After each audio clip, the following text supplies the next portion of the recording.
ಇವತ್ತು ಕಾಂಗ್ರೆಸ್ ಹಾಗೂ ಸಿಜೆಪಿ ಪ್ರತಿಭಟನೆಗಳು ಮುಂದುವರೆದಿವೆ. ಪರೀಕ್ಷೆಯಲ್ಲಿನ ಅಕ್ರಮಗಳಿಗೆ ಸಂಬಂಧಪಟ್ಟಂತೆ ಕೇಂದ್ರ ಶಿಕ್ಷಣ ಸಚಿವ ಧರ್ಮೇಂದ್ರ ಪ್ರಧಾನ್ ರಾಜೀನಾಮೆಗೆ ಬಿಗಿ ಪಟ್ಟು ಹಿಡಿದಿದ್ದಾರೆ.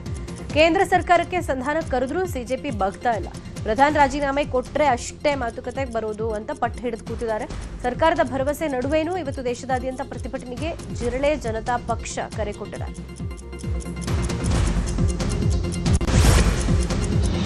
ರಾಷ್ಟ್ರ ರಾಜಧಾನಿ ದೆಹಲಿಯಲ್ಲಿ ನೀಟ್ ದಂಗಲ್ ಜೋರಾಗಿದೆ. ಕೇಂದ್ರ ಸಚಿವ ಧರ್ಮೇಂದ್ರ ಪ್ರಧಾನ್ ರಾಜೀನಾಮೆಗೆ ಕಾಂಗ್ರೆಸ್ ಬಿಗಿ ಪಟ್ಟು ಹಿಡಿದಿದ್ದಾರೆ. ಲೋಕಸಭೆಯ ವಿಪಕ್ಷ ನಾಯಕ ರಾಹುಲ್ ಗಾಂಧಿ ಇಂಡಿಯಾ ಒಕ್ಕೂಟದೊಂದಿಗೆ ಗಾಂಧಿ ಸ್ಮೃತಿಯಲ್ಲಿ ಪ್ರತಿಭಟನೆ ನಡೆಸಿದ್ರು.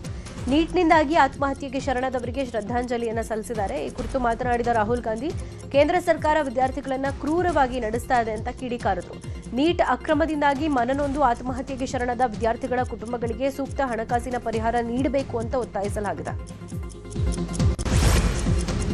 ಕೇಂದ್ರ ಸರ್ಕಾರ ನೀಟ್ ಹೋರಾಟ ಹತ್ತಿಕ್ತಾ ಇದೆ. ಹೀಗಾಗಿ ನೀಟ್ ಪರೀಕ್ಷೆ ರದ್ದು ಮಾಡಿಬಿಡಿ ಅಂತ ಡಿಸಿಎಂ ಪರಮೇಶ್ವರ್ ಪ್ರಧಾನಿ ಮೋದಿಗೆ ಪತ್ರ ಬರೆದಿದ್ದಾರೆ. ಪ್ರಶ್ನೆ ಪತ್ರಿಕೆ ಸೋರಿಕೆ ಕುರಿತು ಕಾಲಮಿತಿಯೊಳಗೆ ತನಿಖೆ ಆಗಬೇಕು. ಪ್ರಾಣ ಕಳ್ಕೊಂಡ ವಿದ್ಯಾರ್ಥಿಗಳ ಕುಟುಂಬಕ್ಕೆ ಪರಿಹಾರ ಒದಗಿಸಬೇಕು. ಪ್ರತಿಭಟನೆಯಲ್ಲಿ ಗಾಯಗೊಂಡವರಿಗೂ ಕೂಡ ಪರಿಹಾರ ನೀಡಬೇಕು ಅಂತ ಒತ್ತಾಯಿಸಿದ್ದಾರೆ. ಇನ್ನು ಲಾಠಿ ಚಾರ್ಜ್ ಹಾಗೂ ಅಶ್ರುವಾಯು ದಾಳಿಗೆ ಹೊಣೆ ಯಾರು ಅಂತ ಪ್ರಶ್ನೆ ಮಾಡಿದ್ದಾರೆ. ನೀಟ್ ವಿಚಾರದಲ್ಲೂ ಪಾಕಿಸ್ತಾನದ ಸಂಚು ಬಯಲಾಗಿದೆ. ನೀಟ್ ಪ್ರತಿಭಟನೆ ಬಗ್ಗೆ ಜಾಲತಾಣಗಳಲ್ಲಿ ವದಂತಿ ಹರಡ್ತಾ ಇದ್ದ ಪಾಕ್ ಮೂಲದ ಸೋಷಿಯಲ್ ಮೀಡಿಯಾ 400ಕ್ಕೂ ಹೆಚ್ಚು ಖಾತೆಗಳು ಪತ್ತೆಯಾಗಿವೆ.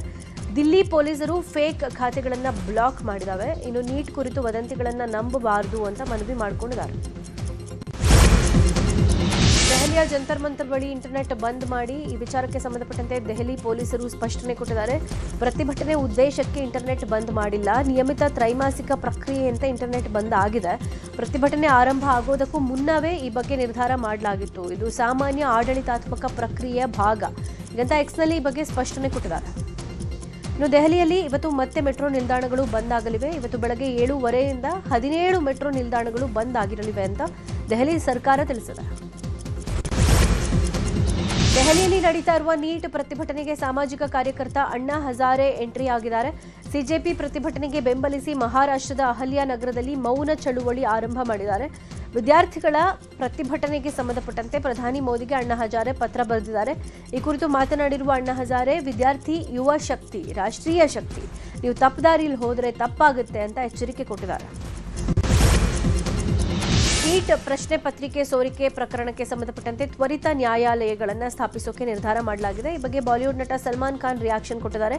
ಪ್ರತಿಭಟನೆ ನಡೆಸ್ತಾ ಇರುವ ವಿದ್ಯಾರ್ಥಿಗಳು ತಮ್ಮ ಮನೆಗಳಿಗೆ ಹಿಂತಿರುಗಿ ಅಂತ ಮನವಿ ಮಾಡಿಕೊಂಡಿದ್ದಾರೆ. ದೆಹಲಿಯಲ್ಲಿ ಸಿಜೆಪಿ ಹೋರಾಟಕ್ಕೆ ಸುಪ್ರೀಂ ಕೋರ್ಟ್ನ ವಕೀಲರು ಬೆಂಬಲ ವ್ಯಕ್ತಪಡಿಸಿದ್ದಾರೆ. ವಿದ್ಯಾರ್ಥಿಗಳ ಬೆಂಬಲಕ್ಕೆ ನಿಲ್ಲೋದಾಗಿ ಸಂವಿಧಾನದ ಪ್ರಸ್ತಾವನೆಯನ್ನ ಓದಿ ವಕೀಲರು ಬೆಂಬಲ ಸೂಚಿಸಿದ್ದಾರೆ. ಪ್ರಜಾಪ್ರಭುತ್ವ ಉಳಿಸಿ, ಸಂವಿಧಾನ ಉಳಿಸಿ ಅಭಿಯಾನದ ಮೂಲಕ ವಿದ್ಯಾರ್ಥಿಗಳಿಗೆ ವಕೀಲರು ಬೆಂಬಲ ಕೊಟ್ಟಿದ್ದಾರೆ. ಕೇಂದ್ರ ಮಂತ್ರಿ ಧರ್ಮೇಂದ್ರ ಪ್ರಧಾನ್ ರಾಜೀನಾಮೆಗೆ ಆಗ್ರಹಿಸಿ ಕೋಲಾರದಲ್ಲೂ ಕಾಂಗ್ರೆಸ್ ಮುಖಂಡರಿಂದ ಪ್ರತಿಭಟನೆ ಮಾಡಲಾಗಿದೆ. ನಗರದ ವಾಲ್ಮೀಕಿ ಸರ್ಕಲ್ನಿಂದ ಗಾಂಧಿ ವೃತ್ತದವರೆಗೂ ಕಾಂಗ್ರೆಸ್ ಪರಿಶಿಷ್ಟ ವಿಭಾಗ ಕಾಲ್ನಡಿಗೆ ಜಾಥಾ ನಡೆಸೋದರ ಮೂಲಕ ಪಂಜಿನ ಮೆರವಣಿಗೆಯನ್ನು ಮಾಡಿದ್ದಾರೆ. ಲಾಠಿ ಚಾರ್ಜ್ ಖಂಡಿಸಿ ಪ್ರಧಾನಿ ಮೋದಿ, ಅಮಿತ್ ಶಾ, ಧರ್ಮೇಂದ್ರ ಪ್ರಧಾನ್ ವಿರುದ್ಧ ಘೋಷಣೆಗಳನ್ನು ಕೂಗಿ ಆಕ್ರೋಶ ವ್ಯಕ್ತಪಡಿಸಿದ್ದಾರೆ. ಇನ್ನು ದೆಹಲಿಯಲ್ಲಿ ನಡೀತಾ ಇರುವ ಹೋರಾಟಕ್ಕೆ ಬೆಂಬಲ ವ್ಯಕ್ತಪಡಿಸಿ ಕೊಪ್ಪಳದಲ್ಲೂ ಕರ್ನಾಟಕ ವಿದ್ಯಾರ್ಥಿ ಸಂಘಟನೆಯಿಂದ ಪಂಜಿನ ಮೆರವಣಿಗೆ ಮಾಡಲಾಯಿತು. ನಗರದ ತಾಲೂಕು ಕ್ರೀಡಾಂಗಣದಿಂದ ಅಶೋಕ ವೃತ್ತದವರೆಗೂ ಮೆರವಣಿಗೆ ನಡೆಸಿ ಅಶೋಕ ವೃತ್ತದಲ್ಲಿ ಪ್ರತಿಭಟನೆಯನ್ನು ನಡೆಸಿ ಕೇಂದ್ರ ಸಚಿವ ಧರ್ಮೇಂದ್ರ ಪ್ರಧಾನರ ರಾಜೀನಾಮೆಗೆ ಆಗ್ರಹಿಸಿದ್ದಾರೆ. ಬಿಜೆಪಿ ನಾಯಕರ ಮೇಲೆ ಮೊಟ್ಟೆ ಎಸೆದ ಕೇಸ್ಗೆ ಸಂಬಂಧಪಟ್ಟಂತೆ ಶಿವಮೊಗ್ಗದಲ್ಲಿ ಗಲಾಟೆ ಆಗ್ತಾ ಇದೆ. ಕಾಂಗ್ರೆಸ್ ಕಾರ್ಯಕರ್ತರು ಬಿಜೆಪಿ ಕಚೇರಿ ಮೇಲೆ ಏಕಾಏಕಿ ದಾಳಿ ಮಾಡಿದ್ರು. ಈ ಸಂಬಂಧ 25 ಕಾಂಗ್ರೆಸ್ ನಾಯಕರ ಮೇಲೆ ಶಿವಮೊಗ್ಗದ ದೊಡ್ಡಪೇಟೆ ಪೊಲೀಸ್ ಠಾಣೆಯಲ್ಲಿ ಎಫ್ಐಆರ್ ದಾಖಲಾಗಿದೆ. ಕಾಂಗ್ರೆಸ್ ಕಾರ್ಯಕರ್ತರಾದ ರಂಗನಾಥ್, ಶರತ್ ಮರಿಯಪ್ಪ, ಸಲ್ಮಾನ್ ಪಾಲಾಕ್ಷಪ್ಪ, ವಿನಯ್ ತಾಂಡ್ಲೆ ಹಾಗೂ ಗಿರೀಶ್ ಸೇರಿದಂತೆ ಒಟ್ಟು 25 ಕಾರ್ಯಕರ್ತರ ಮೇಲೆ ಪ್ರಕರಣ ದಾಖಲಾಗಿದೆ. ಇನ್ನು ಕಾಂಗ್ರೆಸ್ ಕಚೇರಿ ಮೇಲೆ ದಾಳಿ ಮಾಡಿದ ಸಂಬಂಧ 20ಕ್ಕೂ ಹೆಚ್ಚು ಬಿಜೆಪಿ ನಾಯಕರ ಮೇಲೆ ಎಫ್ಐಆರ್ ದಾಖಲಾಗಿದೆ. ಬಿಜೆಪಿ ಕಾರ್ಯಕರ್ತರಾದ ದೀನ್ ದಯಾಳ್, ಸುಮೇಶ್, ತುತೂರಿ ಕಿರಣ್, ಬಿದ್ರೆ ರಾಹುಲ್, ಪುರುಷೋತ್ತಮ್ ಸೇರಿದಂತೆ 20ಕ್ಕೂ ಹೆಚ್ಚು ಕಾರ್ಯಕರ್ತರ ಮೇಲೆ ಜಯನಗರ ಠಾಣೆಯಲ್ಲಿ ಕೇಸ್ ದಾಖಲಾಗಿದೆ. ರಾಜ್ಯದಲ್ಲಿ 100% ಎಸ್ಐಆರ್ ಎನ್ಯೂಮರೇಷನ್ ಫಾರ್ಮ್ ವಿತರಣೆಯಾಗಿದೆ. ಜೂನ್ 30ರಿಂದ ಶುರುವಾದ ಮತದಾರರ ಪರಿಷ್ಕರಣೆಯಲ್ಲಿ ಜುಲೈ 23ಕ್ಕೆ 100% ಗಣತಿ ನಮೂನೆ ವಿತರಣೆ ಆಗಿದೆ. ಒಟ್ಟು 5,54,32,314 ಫಾರ್ಮ್ ವಿತರಣೆಯಾಗಿದೆ. ಇದರಲ್ಲಿ 3,85,33,562 ಗಣತಿ ನಮೂದನೆ ಡಿಜಿಟಲೀಕರಣವಾಗಿ ಆಗಿರೋದು. ಇನ್ನು 6,07,890 ಮತದಾರರು ಆನ್ಲೈನ್ ಎಸ್ಐಆರ್ನಲ್ಲಿ ನಮೂದಿಸಿದ್ದಾರೆ. 11,23,402 ಮೃತಪಟ್ಟ ಮತದಾರರು ಪತ್ತೆಯಾಗಿದ್ದಾರೆ. 70,000 ಖಾಲಿ ಹುದ್ದೆಗೆ ಭರ್ತಿಗೆ ರಾಜ್ಯ ಸರ್ಕಾರ ಸಿದ್ಧತೆ ಮಾಡಿಕೊಂಡಿದೆ. ಒಳಾಡಳಿತ ಇಲಾಖೆ ಅಪರ ಮುಖ್ಯ ಕಾರ್ಯದರ್ಶಿ ನೇತೃತ್ವದಲ್ಲಿ ನಡೆದಂತಹ ಸಭೆಯಲ್ಲಿ ಪರೀಕ್ಷೆಯನ್ನು ಶಾಂತಿಯುತ, ಪಾರದರ್ಶಕ ಹಾಗೂ ಸುರಕ್ಷಿತವಾಗಿ ನಡೆಸೋಕೆ ಸೂಚನೆ ಕೊಡಲಾಗಿದೆ. ಪ್ರಶ್ನೆ ಪತ್ರಿಕೆ ಸೋರಿಕೆ, ನಕಲಿ ಅಭ್ಯರ್ಥಿಗಳು, ಸಂಘಟಿತ ಕಾಪಿ ವಿರುದ್ಧ ಅಲರ್ಟ್ ಆಗಿ ಇರೋಕೆ ಎಚ್ಚರಿಕೆ ಕೊಡಲಾಗಿದೆ. ಈ ಕುರಿತು ಗೃಹ ಇಲಾಖೆ ಮಾಧ್ಯಮ ಪ್ರಕಟಣೆ ಹೊರಡಿಸಿದೆ. ಹಾಲಿನ ದರ ಏರಿಕೆ ಬಳಿಕ ಇದೀಗ ಕೆಎಂಎಫ್ ಗ್ರಾಹಕರ ಜೇಬಿಗೆ ಕತ್ತರಿ ಹಾಕ್ತಾ ಇದೆ. ನಂದಿನಿ ತುಪ್ಪ ಮತ್ತು ಬೆಣ್ಣೆ ದರ ಬೆಲೆ ಏರಿಕೆ ಮಾಡಿದೆ. ತುಪ್ಪದ ಬೆಲೆ 15 ರೂಪಾಯಿ ಹೆಚ್ಚಳ ಮಾಡಿದೆ. ಬೆಣ್ಣೆ ಬೆಲೆ 22 ರೂಪಾಯಿ ಏರಿಕೆ ಮಾಡಿದೆ. ಈಗಾಗಲೇ ಪರಿಷ್ಕೃತ ದರ ಜಾರಿಗೆ ಬರಲಿದೆ.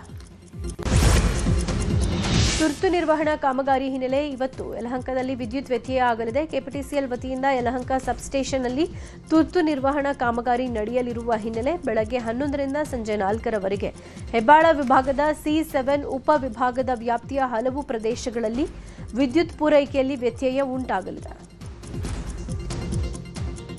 ಇನ್ನು ನಾಳೆ ಬೆಳಗ್ಗೆ 10ರಿಂದ ಮಧ್ಯಾಹ್ನ 2ರವರೆಗೆ ಬೆಂಗಳೂರಿನ ವಿದ್ಯುತ್ ವ್ಯತ್ಯಯ ಆಗುತ್ತೆ ಅಂತ ಮಾಹಿತಿ ಸಿಕ್ಕಿದೆ. 66/11 kV ಅಬ್ಬಿಗೆರೆ ಉಪಕೇಂದ್ರ ವ್ಯಾಪ್ತಿಯಲ್ಲಿ ವಿದ್ಯುತ್ ಕಡಿತಗೊಳ್ಳಲಾಗಿದೆ. Kammagondanahalli, Lakshmipura, Vaderahalli, Abbigere industrial area, Singapura pipeline ರಸ್ತೆಯಲ್ಲೂ ವಿದ್ಯುತ್ ವ್ಯತ್ಯಯ ಆಗಲಿದೆ. Kashiramnagar, Kuvempu Nagar, Vishweshwara layout, brigade park side, north apartment ಹಾಗೂ ಸುತ್ತಮುತ್ತಲಿನ ಪ್ರದೇಶಗಳಲ್ಲಿ ವಿದ್ಯುತ್ ಕಡಿತ ಆಗಲಿದೆ. ಸಾರ್ವಜನಿಕರು ಅಗತ್ಯ ಮುನ್ನೆಚ್ಚರಿಕಾ ಕ್ರಮಗಳನ್ನು ವಹಿಸಬೇಕು ಅಂತ ಬೆಸ್ಕಾಂ ಮನವಿ ಮಾಡಿದೆ. ಕುರಿ ಮತ್ತು ಉಣ್ಣೆ ಅಭಿವೃದ್ಧಿ ನಿಗಮದ ಮೂಲಕ ಕುರಿ, ಮೇಕೆ, ಪಶು ಸಾಗಾಣಿಕೆಗೆ ಅನುಗ್ರಹ ಯೋಜನೆಗೆ 97 ಕೋಟಿ ಬಿಡುಗಡೆ ಮಾಡುವಂತೆ ಆರ್ಥಿಕ ಇಲಾಖೆಗೆ ಡಿಸಿಎಂ ಪರಮೇಶ್ವರ್ ಮನವಿ ಮಾಡಿದ್ದಾರೆ. 2013ರಲ್ಲಿ ಸಿದ್ದರಾಮಯ್ಯ ಸರ್ಕಾರ ಅನುಗ್ರಹ ಕೊಡುಗೆ ಯೋಜನೆಯನ್ನು ಜಾರಿ ಮಾಡಿದ್ರು. 2023ರಲ್ಲಿ ಪುನಃ ಈ ಯೋಜನೆಯನ್ನು ಸಿದ್ದರಾಮಯ್ಯ ಆರಂಭ ಮಾಡಿದ್ರು. ಬಾಗಲಕೋಟೆಯಲ್ಲಿ ಭ್ರಷ್ಟಾಚಾರದ ವಿರುದ್ಧ ಉಪಲೋಕಾಯುಕ್ತರು ಚಾಟಿ ಬೀಸಿದ್ದಾರೆ. ಜಿಲ್ಲೆಯ ವಿವಿಧ ಸ್ಥಳಗಳಿಗೆ ಉಪಲೋಕಾಯುಕ್ತ ಬಿ ವೀರಪ್ಪ, ವಿಶೇಷ ನ್ಯಾಯಾಧೀಶ ಅರವಿಂದ್ ದಿಢೀರ್ ಭೇಟಿ ನೀಡಿ ಪ್ರಕರಣ ದಾಖಲಿಸಿದ್ದಾರೆ. ಜಿಲ್ಲೆಯ 136 ಪ್ರಕರಣಗಳ ಸಂಬಂಧ ಸಾರ್ವಜನಿಕರ ಸಮ್ಮುಖದಲ್ಲಿ ದೂರುದಾರರು ಹಾಗೂ ಆರೋಪಿತರ ವಿಚಾರಣೆಯನ್ನು ನಡೆಸಲಾಗಿದೆ. ಅಕ್ರಮ ಮರಳು ದಂಧೆ, ಬಿಟಿಡಿಎ ಅಕ್ರಮ ನಿವೇಶನ ಹಂಚಿಕೆ, ವಿವಿಧ ಇಲಾಖೆಗಳಲ್ಲಿ ಸಾರ್ವಜನಿಕರ ಕಡತ ವಿಲೇವಾರಿ ವಿಳಂಬ ಹಾಗೂ ಅಕ್ರಮ ದಂಧೆಯಲ್ಲಿ ಅಧಿಕಾರಿಗಳ ಭಾಗಿ ಆರೋಪಗಳ ಪ್ರಕರಣಗಳ ವಿಚಾರಣೆ ನಡೆದಿದೆ. ಈ ವೇಳೆ ಅಧಿಕಾರಿಗಳನ್ನು ತರಾಟೆಗೆ ತೆಗೆದುಕೊಂಡು ವಾರ್ನಿಂಗ್ ಕೊಡಲಾಗಿದೆ. ಉತ್ತರ ಕನ್ನಡ ಜಿಲ್ಲೆಯ ಹಲವೆಡೆ ಭಾರೀ ಮಳೆ ಆಗ್ತಾ ಇದೆ. ಶಿರ್ಸಿ, ಜೊಯ್ಡಾ, ಸಿದ್ದಾಪುರ ತಾಲೂಕಿನಲ್ಲೂ ಮಳೆರಾಯ ಅಬ್ಬರಿಸುತ್ತಿದ್ದಾನೆ. ಹವಾಮಾನ ಇಲಾಖೆ ಆರೆಂಜ್ ಅಲರ್ಟ್ ಘೋಷಣೆ ಮಾಡಿದೆ. ಮುಂಜಾಗ್ರತಾ ಕ್ರಮವಾಗಿ ಇವತ್ತು ಶಿರ್ಸಿ, ಜೊಯ್ಡಾ, ಸಿದ್ದಾಪುರ ಶಾಲೆ ಮತ್ತು ಅಂಗನವಾಡಿಗಳಿಗೆ ರಜೆ ಘೋಷಣೆ ಮಾಡಲಾಗಿದೆ. ಡಿಸಿ ಲಕ್ಷ್ಮೀಪ್ರಿಯಾ ರಜೆಯನ್ನು ಘೋಷಣೆ ಮಾಡಿ ಆದೇಶ ಹೊರಡಿಸಿದರು. ಇನ್ನು ಉತ್ತರ ಕನ್ನಡದ ರಾಮನಗರ, ಸದಾಶಿವಗಡ, ಕಾರವಾರ ರಾಜ್ಯ ಹೆದ್ದಾರಿಯ ಅಣಶಿ ಘಟ್ಟದಲ್ಲಿ ಭಾರೀ ಮಳೆ ಸುರಿದಿದೆ. ಈ ಪರಿಣಾಮ ಬೃಹತ್ ಬಂಡೆಗಳು ರಸ್ತೆಗೆ ಉರುಳಿ ಬಿದ್ದಿದ್ದು ಕೆಲಕಾಲ ವಾಹನ ಸಂಚಾರ ಅಸ್ತವ್ಯಸ್ತಗೊಂಡಿತ್ತು. 3 ವರ್ಷಗಳ ಹಿಂದೆ ಭಾರೀ ಭೂಕುಸಿತ ಸಂಭವಿಸಿದ್ದ ಯು ಟರ್ನ್ನ ಸಮೀಪವೇ ಮತ್ತೆ ಬಂಡೆಗಳು ರಸ್ತೆಗೆ ಉರುಳಿರುವುದು ಪ್ರಯಾಣಿಕರಲ್ಲಿ ಆತಂಕ ಮೂಡಿಸಿದೆ. ಮಹಾರಾಷ್ಟ್ರದ ಘಟ್ಟ ಪ್ರದೇಶಗಳಲ್ಲಿ ಮಳೆ ಅಬ್ಬರ ಮುಂದುವರೆದಿದ್ದು ಬೆಳಗಾವಿಯ ಕೃಷ್ಣಾ ನದಿ ಒಳಹರಿವಿನಲ್ಲಿ ಮತ್ತೆ ಏರಿಕೆಯಾಗಿದೆ. ಮಹಾರಾಷ್ಟ್ರದಿಂದ ರಾಜ್ಯಕ್ಕೆ ಒಟ್ಟು 75,000 ಕ್ಯೂಸೆಕ್ ನೀರಿನ ಒಳಹರಿವು ದಾಖಲಾಗಿದೆ. ಮಳೆ ಹಿನ್ನೆಲೆ ಕೃಷ್ಣಾ, ದೂದ್ಗಂಗಾ, ವೇದಗಂಗಾ, ಹಿರಣ್ಯಕೇಶಿ ನದಿಗಳು ಮೈದುಂಬಿ ಹರಿತಾ ಇವೆ. ಇನ್ನು ಚಿಕ್ಕೋಡಿ ಉಪವಿಭಾಗದ 5 ಕೆಳ ಹಂತದ ಸೇತುವೆಗಳು ಜಲಾವೃತಿ ಯಥಾಸ್ಥಿತಿ ಮುಂದುವರೆದಿದೆ. ರಸ್ತೆಯಲ್ಲಿ ದಾರಿ ಬಿಡದ ವಿಚಾರಕ್ಕೆ ಜಡ್ಜ್ ಹಾಗೂ ಬೈಕ್ ಸವಾರನ ಮಧ್ಯೆ ವಾಗ್ವಾದ ನಡೆದಿದೆ. ಕೋಲಾರ ಜಿಲ್ಲೆಯ ಮಾಲೂರು ನಗರದಲ್ಲಿ ಘಟನೆ ನಡೆದಿದೆ. ಜುಲೈ 18ರಂದು ನಡೆದ ಘಟನೆ ತಡವಾಗಿ ಬೆಳಕಿಗೆ ಬಂದಿದೆ. ಗುಡ್ನಹಳ್ಳಿ ಬಳಿಯ ಲೇಔಟ್ನಲ್ಲಿ ವಿನೋದ್ ಎಂಬಾತ ತಾಯಿ ಕವಿತಾ ಅವರೊಂದಿಗೆ ಬೈಕ್ನಲ್ಲಿ ತೆರಳುತ್ತಾ ಇದ್ರು. ಈ ವೇಳೆ ಮಾಲೂರು ಜೆಎಂಎಫ್ಸಿ ಕೋರ್ಟ್ ಪ್ರಧಾನ ಕಿರಿಯ ನ್ಯಾಯಾಧೀಶೆ ಗಾಯತ್ರಿ ಅವರಿದ್ದ ಕಾರ್ ಎದುರು ಬರ್ತಾ ಇದ್ದಂತೆ ರಸ್ತೆ ಮಧ್ಯೆ ಬರ್ತಾ ಇದ್ದ ಕಾರನ್ನ ಕೈ ಸನ್ನೆ ಮಾಡಿ ಬೈಕ್ ಚಾಲಕ ವಿನೋದ್ ಪ್ರಶ್ನೆ ಮಾಡಿದ್ದಾನೆ.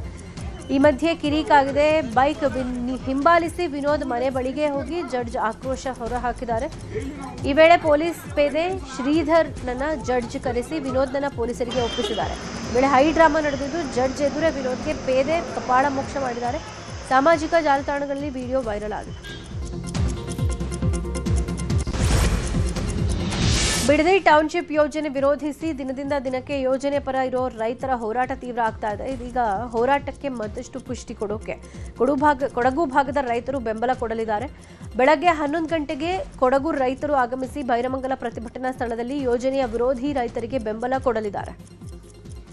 ಬಿಡದಿ ಟೌನ್ಶಿಪ್ ವಿಚಾರವಾಗಿ ಒಂದೆಡೆ ರೈತರ ಪ್ರತಿಭಟನೆ ಜೋರಾಗ್ತಾ ಇದೆ. ಮತ್ತೊಂದು ಕಡೆ ರಾಮನಗರದ ಜಿಬಿಎ ಕಚೇರಿಯಲ್ಲಿ ಯೋಜನೆ ಒಪ್ಪಿರುವ ರೈತರಿಗೆ ಪರಿಹಾರದ ಚೆಕ್ ವಿತರಣೆ ಮಾಡಲಾಗ್ತಾ ಇದೆ. ಜಿಬಿಎ ಅಧ್ಯಕ್ಷ ಗಾಣಕಲ್ ನಟರಾಜ್ ರೈತರಿಗೆ ಚೆಕ್ ವಿತರಣೆ ಮಾಡಿದ್ರು.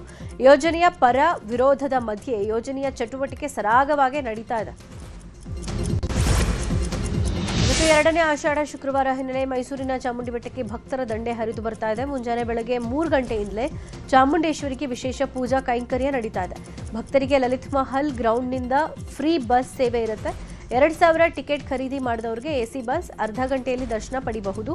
ವಿವಿಐಪಿಗಳಿಗೆ 6 ಗಂಟೆಯಿಂದ 10 ಗಂಟೆಯವರೆಗೆ ಮಾತ್ರ ದರ್ಶನಕ್ಕೆ ಅವಕಾಶ ಇರುತ್ತೆ. ಚಾಮುಂಡಿ ಬೆಟ್ಟದ ಸುತ್ತಲೂ ಬಿಗಿ ಪೊಲೀಸ್ ಬಂದೋಬಸ್ತ್ ಮಾಡಲಾಗಿದೆ. ಯಾದಗಿರಿಯಲ್ಲಿ ಅವೈಜ್ಞಾನಿಕ ರಸ್ತೆ ತಿರುವಿನಿಂದಾಗಿ ಪ್ರತಿದಿನ ಅಪಘಾತ ಸಂಭವಿಸಿ ಸಾವು ನೋವು ಪ್ರಕರಣಗಳ ಸಂಖ್ಯೆ ಹೆಚ್ಚಾಗ್ತಾ ಇದೆ. ಗುರುಮಠಕಲ್ ತಾಲೂಕಿನ ಧರ್ಮಪುರ ಹಾಗೂ ಬೋರಬಂಡ ಮಧ್ಯದಲ್ಲಿರುವ ರಸ್ತೆ ವಾಹನ ಸವಾರರ ಪಾಲಿಗೆ ಮೃತ್ಯುಕೂಪವಾಗಿದೆ. ಯಾದಗಿರಿ ಹಾಗೂ ಗುರುಮಠಕಲ್ ಸಂಪರ್ಕ ಕಲ್ಪಿಸುವ ರಸ್ತೆ ಇದಾಗಿದ್ದು ಕೂಡಲೇ ರಾಜ್ಯ ಹೆದ್ದಾರಿ ಪ್ರಾಧಿಕಾರ ಮತ್ತು ಲೋಕೋಪಯೋಗಿ ಇಲಾಖೆ ಇತ್ತ ಗಮನ ಹರಿಸಿ ಅವೈಜ್ಞಾನಿಕ ರಸ್ತೆ ಸುಧಾರಣೆಗೆ ಮುಂದಾಗಬೇಕು ಅಂತ ವಾಹನ ಸವಾರರು ಆಗ್ರಹಿಸಿದ್ದಾರೆ. ಅಯೋಧ್ಯೆ ರಾಮ ಮಂದಿರದ ಹಣ ಲೂಟಿ ಪ್ರಕರಣಕ್ಕೆ ಸಂಬಂಧಪಟ್ಟಂತೆ ಮೈಸೂರಿನಲ್ಲಿ ಕಾಂಗ್ರೆಸ್ ಪ್ರತಿಭಟನೆ ಮಾಡಿದೆ. ನಗರದ ಕೋಟೆ ಆಂಜನೇಯ ದೇವಸ್ಥಾನದಿಂದ ಗಾಂಧಿ ಸರ್ಕಲ್ವರೆಗೆ ಪಂಚಿನ ಮೆರವಣಿಗೆ ಮಾಡಿ ಪ್ರತಿಭಟನೆ ನಡೆಸಲಾಗಿದೆ. ಈ ವೇಳೆ ಬಿಜೆಪಿಯವರು ಕಳ್ಳರು, ಆರ್ಎಸ್ಎಸ್ನವರು ಕಳ್ಳರು, ದೇವಸ್ಥಾನದ ಹುಂಡಿಯನ್ನ ಕದಿದ್ದಾರೆ, ಕಳ್ಳರು, ರಾಮನ ಹುಂಡಿ ಕದ್ದ ಕಳ್ಳರು ಅಂತ ಧಿಕ್ಕಾರ ಕೂಗಿ ಆಕ್ರೋಶ ಹೊರಹಾಕಿದ್ದಾರೆ. ಪ್ರತಿಭಟನೆಯಲ್ಲಿ ಕಾಂಗ್ರೆಸ್ ಜಿಲ್ಲಾಧ್ಯಕ್ಷ ಬಿಜೆ ವಿಜಯಕುಮಾರ್, ರಾಜ್ಯ ವಕ್ತಾರ ಮೌರ್ಯ ಹಾಗೂ ಕಾಂಗ್ರೆಸ್ ಮುಖಂಡರು ಭಾಗಿಯಾಗಿದ್ದಾರೆ. ಪ್ರಗತಿಶೀಲ ಕರ್ನಾಟಕಕ್ಕೆ ಕಲೆ, ಸಾಹಿತ್ಯ, ಸಾಂಸ್ಕೃತಿಕ ಪಾರಂಪರ್ಯ ತನ್ನದೇ ಆದ ಇತಿಹಾಸ ಇದೆ. ಈ ಸಿರೀಸ್ ಸೊಬಗನ್ನ ಸಂಭ್ರಮಿಸೋಕೆ ನ್ಯೂಸ್ 18 ಕರುನಾಡ ಹಬ್ಬ ಆಚರಿಸ್ತಾ ಇದೆ. ವಿಜಯನಗರ ಜಿಲ್ಲೆ ಹೊಸಪೇಟೆಯಲ್ಲಿ 3 ದಿನಗಳ ಕಾಲ ನ್ಯೂಸ್ 18 ಕರುನಾಡ ಹಬ್ಬ ನಡೆಯಲಿದೆ. ಇವತ್ತಿನಿಂದ ಜುಲೈ 26ರವರೆಗೆ ಹೊಸಪೇಟೆಯ ಡಾಕ್ಟರ್ ಪುನೀತ್ ರಾಜ್ಕುಮಾರ್ ಕ್ರೀಡಾಂಗಣದಲ್ಲಿ ನ್ಯೂಸ್ 18 ಕರುನಾಡ ಹಬ್ಬ ನಡೀತಾ ಇದೆ. ಮನರಂಜನೆಯ ಜೊತೆಗೆ ಭರ್ಜರಿ ಆಹಾರ ಮೇಳ ಕೂಡ ಇರುತ್ತೆ. ಸತತ 2 ಸರಣಿ ಸೋಲಿನ ಬಳಿಕ ಭಾರತ ಕೊನೆಗೂ ಟಿ20 ಪಂದ್ಯದಲ್ಲಿ ಗೆಲುವು ಸಾಧಿಸಿತು. ನಿನ್ನೆ ಜಿಂಬಾಬ್ವೆ ವಿರುದ್ಧ ನಡೆದ ಮೊದಲ ಟಿ20 ಪಂದ್ಯದಲ್ಲಿ ಭಾರತ 7 ವಿಕೆಟ್ಗಳ ಗೆಲುವು ಸಾಧಿಸಿದೆ. 3 ಪಂದ್ಯಗಳ ಸರಣಿಯಲ್ಲಿ 1-0 ಮುನ್ನಡೆ ಪಡ್ಕೊಂಡಿದೆ. ಇನ್ನು 18 ಎಸೆತಗಳಲ್ಲಿ 50 ರನ್ ಗಳಿಸಿದ ವೈಭವ್ ಅಂತಾರಾಷ್ಟ್ರೀಯ ಕ್ರಿಕೆಟ್ನಲ್ಲಿ ಅರ್ಧ ಶತಕ ಸಿಡಿಸಿದ ಅತಿ ಕಿರಿಯ ಅನ್ನೋ ದಾಖಲೆ ಬರೆದಿದ್ದಾರೆ. ರಾಜ್ಯದ 2 ಅಥ್ಲೆಟ್ಗಳು ಗ್ಲಾಸ್ಗೋದಲ್ಲಿ ನಡೀತಾ ಇರುವ 2026ರ ಕಾಮನ್ವೆಲ್ತ್ ಕ್ರೀಡಾಕೂಟಕ್ಕೆ ಭಾರತ ತಂಡದಿಂದ ಆಯ್ಕೆಯಾಗಿದ್ದಾರೆ.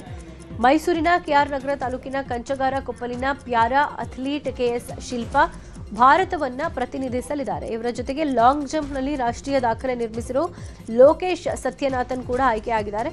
ಡಿಸಿಎಂ ಪರಮೇಶ್ವರ್ ಶಿಲ್ಪಾಗೆ ಕರೆ ಮಾಡಿ ಅಭಿನಂದನೆ ತಿಳಿಸಿದ್ರು. ಇಬ್ಬರಿಗೂ ಯುವ ಸಬಲೀಕರಣ ಮತ್ತು ಕ್ರೀಡಾ ಇಲಾಖೆ 5 ಲಕ್ಷ ಪ್ರೋತ್ಸಾಹಧನ ಬಿಡುಗಡೆ ಮಾಡಿದೆ.